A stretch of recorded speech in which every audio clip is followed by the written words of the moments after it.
Waktu Tuhan pasti yang terbaik, walau kadang tak mudah.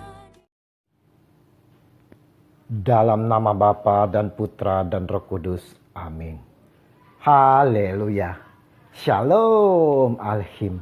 Berjumpa lagi dengan saya pada perenungan hari ini, tanggal 2 Februari 2021. Persembahkan hati kita di dalam tangan kasih-Nya. Bacaan-bacaan liturgi hari ini diambil dari kitab Maleakhi 3 ayat 1 sampai dengan 4. Bacaan kedua surat Ibrani 2 ayat 14 sampai dengan 18. Dan Injil Lukas 2 ayat 22 sampai dengan 40. Saudara-saudaraku yang terkasih di dalam kasih Kristus, kita semua pasti mengamini bahwa Yesus Kristus adalah 100% Tuhan dan juga 100% manusia. Sebagai manusia, Yesus juga melakukan semua peraturan seperti saudara-saudaranya dan semua orang.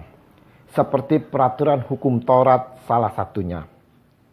Seorang anak kecil yang karena iman ketaatan orang tuanya menjalankan semua perintah Tuhan, yaitu perintah Taurat, mempersembahkan anak sulung kepada Allah. Karena anak-anak itu adalah anak-anak dari darah dan daging, maka ia juga menjadi sama dengan mereka dan mendapat bagian dalam keadaan mereka, supaya oleh kematiannya ia memusnahkan dia, yaitu iblis yang berkuasa atas maut. Ibrani 2 ayat 14. Saudara-saudaraku yang terkasih di dalam kasih Kristus, dari bacaan-bacaan yang kita baca hari ini, baik perjanjian lama maupun perjanjian baru, kita dapati begitu banyak berita-berita yang mungkin sangat membingungkan di masyarakat pada waktu itu, membuat mereka bergidik. Sama halnya saudara-saudara, pada saat-saat ini begitu banyak berita-berita yang kita dengar. Baik itu berita dari kasus penyalahgunaan kekuasaan di dalam negeri kita ini, kasus terorisme, apalagi pada saat ini kasus virus corona yang mematikan gencar diberitakan di media massa. Tidak sedikit yang membaca, mendengar yang menjadi begidik ketakutan saudara-saudara. Kita perhatikan pada perjanjian lama seperti bacaan pertama hari ini. Bukankah di perjanjian lama dikisahkan bahwa bangsa pilihan itu menantikan seorang Mesias? Nabi Maleakhi menyampaikan kedatangannya mendadak, tak seorang pun tahu. Di dalam perjanjian baru saudara-saudara, ada 2 orang nabi juga bernubuat akan masa depan dari bayi Yesus. Perkataan mereka mengagetkan jiwa, menggetarkan jiwa kedua orang tua Yesus saat itu. Lalu Simeon memberkati mereka dan berkata kepada Maria,